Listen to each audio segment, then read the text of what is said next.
Iya Ibu. Iya Ibu. Kita hadir Bu. Intan. Saya Bu. Dulu. Hadir Bu. Sepi. Hadir Bu. Rahayuni. Hadir Ibu. Vira.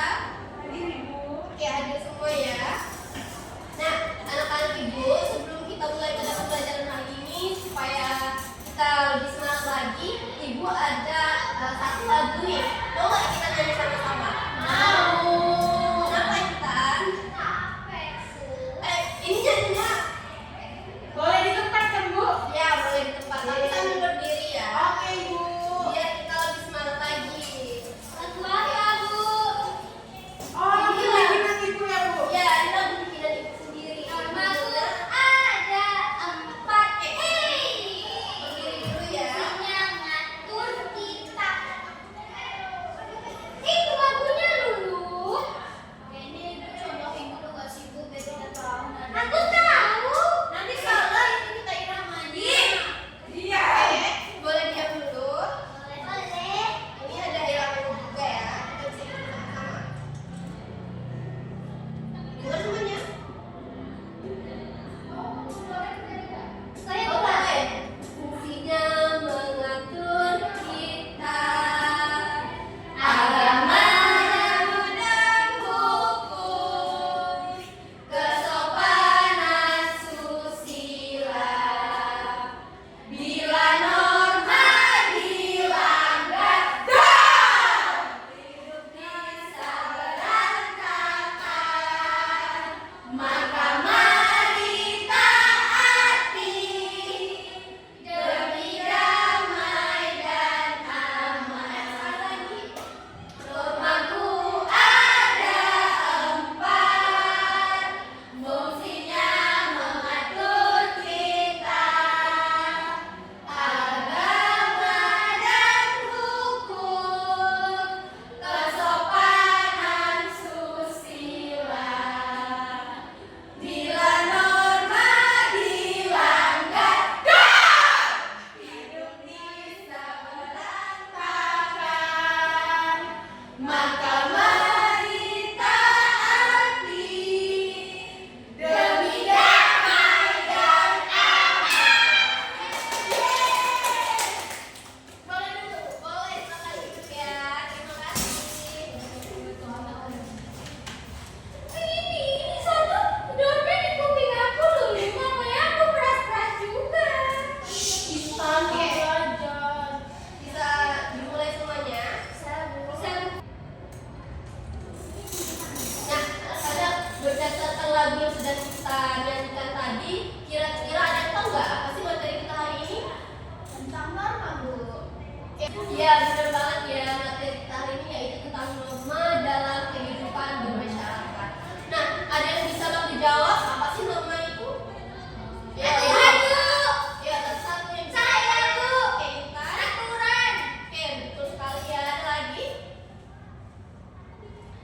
Ya, Sepi. Aturan di dalam masyarakat yang ditetapkan berdasarkan keputusan dari masyarakat sendiri. Oke, betul sekali ya. Untuk Intan dan Sepi. Nah, anak-anak, kira-kira di rumah kalian ada aturan nggak? Ada. Oke, Lulu boleh sebutkan aturan di rumahnya? Di rumah kalau sebelum maghrib sudah harus pulang. Ya, Nisa, Nggak boleh tidur malam. ya Kira, Harus tidur siang Ibu. harus tidur siang ya. Rahayuni, Tidak boleh main HP lebih dari 1 jam. oke, Sepi, Kalau keluar harus izin Bu dan harus tahu sama siapa gitu. ya Intan, Kalau di rumah bangun pagi harusnya pulang langsung. oke, benar sekali ya anak-anak. Yang kalian sebutkan tadi itu merupakan contoh dari norma. Yang untuk lebih jelasnya, kenapa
Bisa?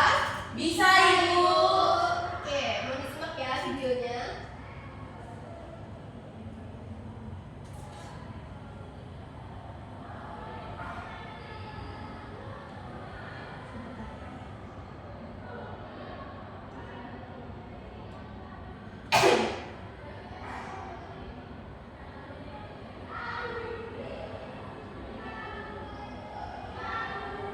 Halo teman-teman, buku materi yang akan kita bahas kali ini adalah norma-norma dalam kehidupan masyarakat. Teman-teman menyadari tidak sih, setiap perilaku kita di dalam aktivitas masyarakat pastinya banyak aturan-aturannya ya. Misalnya kita tidak boleh makan menggunakan tangan kiri, kemudian tidak boleh berpandaian atau berbicara kasar. Aturan-aturan ini dapat dikatakan sebagai norma sosial ya teman-teman. Lantas apa yang dinamakan norma ya teman-teman? Norma pada hakikatnya merupakan kaidah atau ketentuan yang dijadikan sebagai pedoman tingkah laku manusia dalam kehidupan masyarakat ya. Menurut Kamus Besar Bahasa Indonesia atau KBBI, norma diartikan sebagai aturan atau ketentuan yang mengikat pada kelompok dalam masyarakat. Norma dapat berbentuk secara tertulis ataupun tidak tertulis ya teman-teman. Norma tertulis misalnya aturan tidak boleh melanggar lalu lintas, mencuri ataupun membolos sekolah. Sedangkan norma yang tidak tertulis misalnya cara makan yang benar dan sopan santun. Norma-norma yang ada di masyarakat pastinya memiliki fungsinya ya. Di antaranya yang pertama mengatur perilaku masyarakat. Yang kedua digunakan sebagai panduan tingkah laku. Yang ketiga sebagai tatanan masyarakat agar masyarakat aman dan tentram. Dan yang keempat sebagai pengendali masyarakat agar masyarakat yang berniat jahat tidak melakukannya ya teman-teman.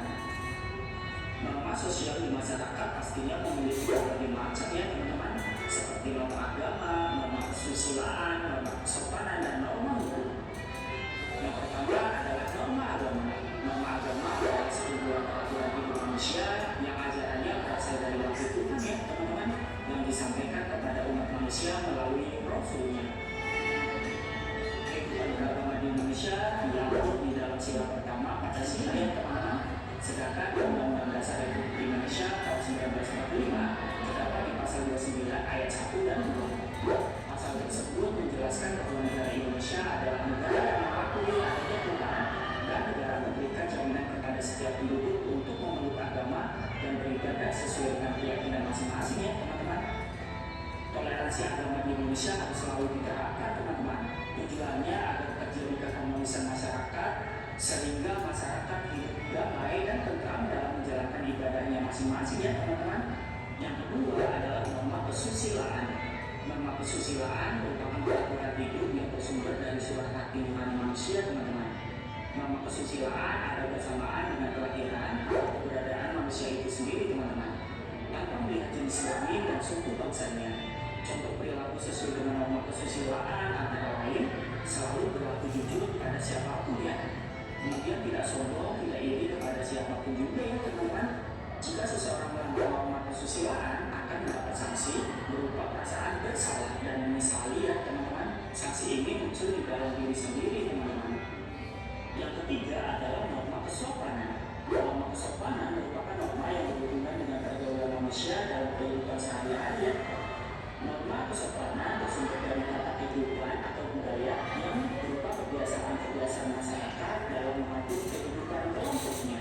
Contoh norma ini antara lain berbicara dengan sopan saat bertemu lawan bicara, memberi salam jika bertemu orang lain, berpamitan dengan orang tua saat berpergian, dan berpakaian yang sopan saat keluar rumah. Sanksi terhadap pelanggaran ini dapat berupa pengucilan oleh masyarakat sendiri ya teman-teman, kemudian tidak disenangi bahkan dicemoohkan oleh masyarakat. Yang keempat adalah norma hukum ya teman-teman. Norma hukum adalah peraturan mengenai tingkah laku manusia dalam pergaulan masyarakat dan dibuat oleh badan-badan resmi negara yang bersifat memaksa teman-teman, sehingga perintah dan larangan dalam norma hukum harus ditaati oleh masyarakat teman-teman. Oleh karena itu, dalam kehidupan sehari-hari, penegak hukum seperti polisi, jaksa, dan hakim dapat memaksa seseorang untuk menaati hukum dan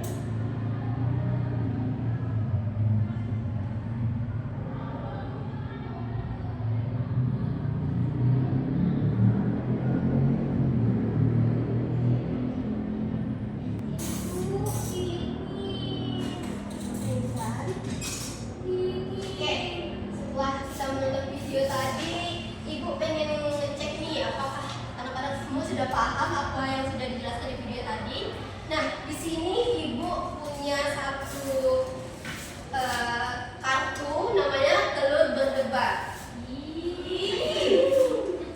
Nah, nantinya di telur ini akan ada satu contoh kasus dan kalian akan diminta untuk menganalisis kasus ini, lalu disimpulkan dan diberikan solusinya. Tapi terlebih dahulu harus membagi kelompok ya, bagi menjadi 3 kelompok aja. Oke, sudah ya, ini kelompok 1.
Kelompok 2 udah. Kelompok 2. Belum Ibu, dengeng. Sebaya. Baik. Iya, masih servis. Baik. Sampai tuh. Oke, sembari menunggu yang lain siap, boleh kelompok 1 maju. Yeay. Diskusinya. Ya, isinya. Nomornya Bu. Seluruhnya enggak apa-apa pulang aja. Dibacakan ya Bu. Iya, boleh dibacakan ya. Ih, belum. Baiklah, Assalamualaikum warahmatullahi wabarakatuh. Waalaikumsalam warahmatullahi wabarakatuh. Kami akan membacakan jawaban dari kelompok kami. Untuk kasus yang pertama, Yaitu norma agama di mana pertanyaannya Rina malas sholat dan sering melewatkan waktu ibadah. Pertanyaannya, apa yang seharusnya Rina lakukan sebagai bentuk ketaatan pada agama? jawabannya adalah Rina seharusnya rajin beribadah sesuai dengan waktunya. Lalu kasus yang kedua, Lama. sabar dong ya.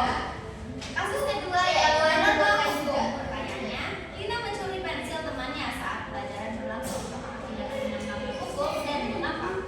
Jawabannya adalah iya, melanggar hukum karena Rina mengambil hak orang lain. Dan kasus ketiga yaitu norma kesusilaan. Tegar selalu mengejek temannya yang kurang pintar. Bagaimana perasaanmu jika diejek? Haruskah kita saling menghargai? Jika diejek akan merasa sedih, ya kita harus saling menghargai. Kasus terakhir yaitu norma kesopanan. Ruki berbicara kasar, keras, dan memotong pembicaraan guru. Pertanyaannya, bagaimana sebaiknya kita bersikap saat guru menjelaskan? Jawabannya, saat guru menjelaskan, sebaiknya kita menyimak dan mendengarkan materi dari guru. Sekian dari kami, saya tutup. Wassalamualaikum warahmatullahi wabarakatuh. Waalaikumsalam warahmatullahi Lama duluan. Kelompok 3 yang duluan ya tadi. Ayo kelompok 3. Tiga pakai sendal, sepatu, terus.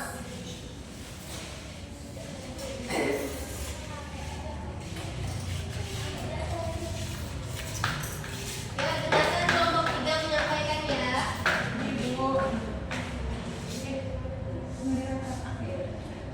Baiklah, Assalamualaikum warahmatullahi wabarakatuh. Waalaikumsalam warahmatullahi wabarakatuh.